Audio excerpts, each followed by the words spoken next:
여러분 안녕하십니까, 진성호입니다. 추미애 법무부 장관이 검찰 직제 개편을 한다, 중간 간부 인사를 한다 하면서 지금 청와대를 향한 윤석열 검찰의 칼날을 무디게 만들고 있다는 비판을 듣고 있습니다. 그렇지만 윤석열 검찰은 달립니다. 지금 울산에서 아무래도 큰일이 하나 터질 것 같습니다. 지금 울산시장 선거를 전후해서 왜 울산지방경찰청장이 청구했던 압수수색 영장을 검찰이 발부해 줬느냐, 이 문제를 놓고 논란이 일고 있습니다. 청와대 반부패 비서관을 지냈던 박형철 전 비서관이 검찰에 소환돼서 내가 당시 이 울산지검에 전화를 해서 경찰이 압수수색 영장을 치거든 허가해줘라, 이런 전화를 했다고 시인했기 때문입니다. 상당히 충격적인 증언입니다. 일종의 양심선언과도 같은 겁니다. 그런데 이 말은 문재인 청와대한테는 치명적인 증언입니다. 진술입니다. 문재인 청와대는 노영민 비서실장을 통해서 또 백원우 전 민정비서관을 통해서 그득 청와대는 그냥 김기현 전 울산시장의 측근 비위를 첩보를 받아서 경찰청에 이첩했을 뿐이다, 우리는 그 뒤에 액션을 취하지 않았다고 주장해 왔습니다. 그러나 박형철 전 반부패 비서관의 말이 사실이라면 단순히 이 울산시장 김기현을 공격하기 위해서 첩보를 경찰청에 넘겼을 뿐만 아니라 그 뒤에도 애프터 서비스, 그러니까 압력을 가했다는 것이 됩니다. 자, 그렇다면 청와대의 울산시장 선거 개입은 사실로 증명되는 겁니다. 자, 이 문제에 윤석열 검찰이 집중하기 시작했습니다. 동아일보의 단독 보도입니다. 자, 박형철 반부패 비서관이 울산지검에서 통화했다는 이 핵심 관계자 A씨, 검찰이 소환했습니다. 지금 검찰의 수사가 급속도로 빨라지고 있습니다.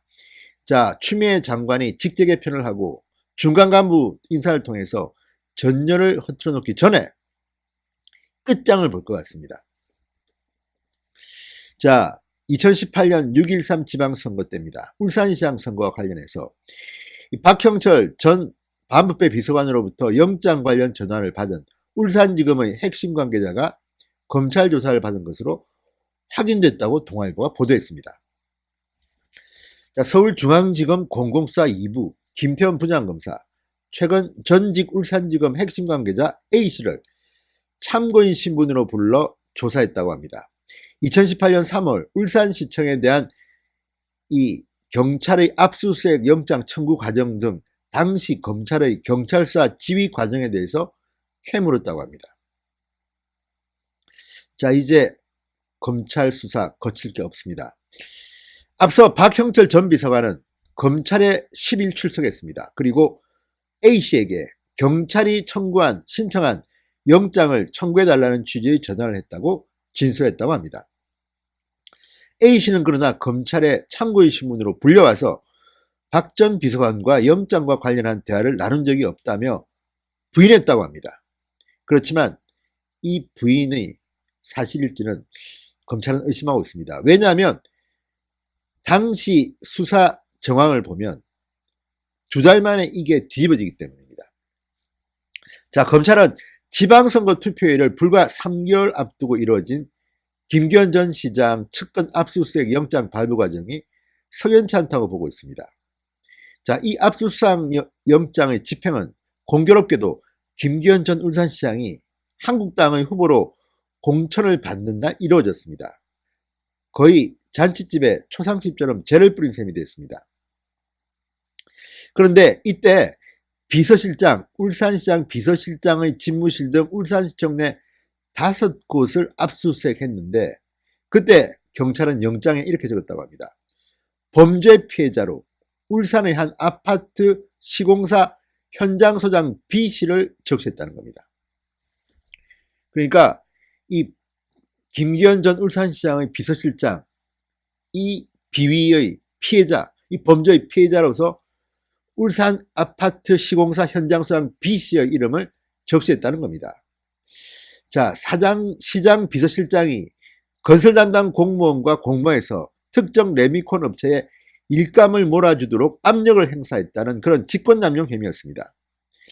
그렇게 해서 울산시청을 습격해서 압수수색 영장을 집행했습니다. 그런데 문제는 이 B씨, 현장소장 B씨는 압수수색이 지난 일주일 뒤에 지역 언론과의 인터뷰에서 뜻밖의 말을 합니다. 경찰 조사에서 압력이나 피해 사실이 있느냐는 질문에 없다고 분명히 대답했다.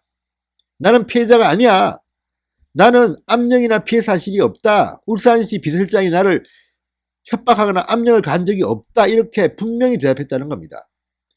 다만 지역업체를 많이 써달라는 독려를 받았을 뿐 압력을 받은 사실이 없다고 진술했다고 합니다. 자, 일주일 사이에 이 B씨, 범죄 피해자로 적시된 B씨가 인터뷰에서 진실을 말한 게 아닐까요? 자, 그렇다면 이 B씨의 거짓 증언을 바탕으로 압수수색 영장을 신청한 겁니까? 검찰은 이 점에 주목하고 있는 겁니다. 상당히 중요한 일입니다. 자, 2018년 3월 경찰의 압수수색 영장 신청을 받아들인 울산지검. 그러나 두 달 뒤인 5월 달에는 도리어 피해 사실을 부인한 이 B씨, 현장소장 B씨의 언론 인터뷰를 거론하면서 경찰에 진술 보강 지시를 합니다. 보완 수사를 지휘합니다. 두 달 만에 전세가 역전됩니다. 그런데 이상하지 않습니까?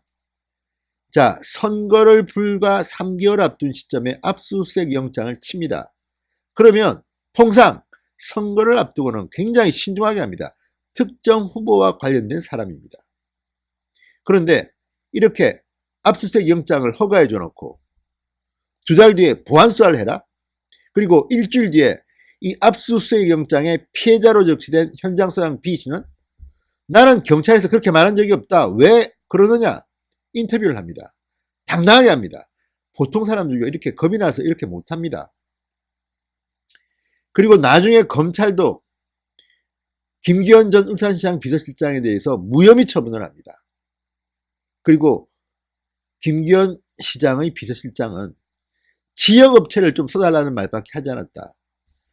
공무원들과 짜고 이렇게 직권남용을 하지 않았다. 특정 레미콘 업체에 일감을 몰아주라고 압력을 행사한 직권남용 혐의가 없다고 판단한 것입니다.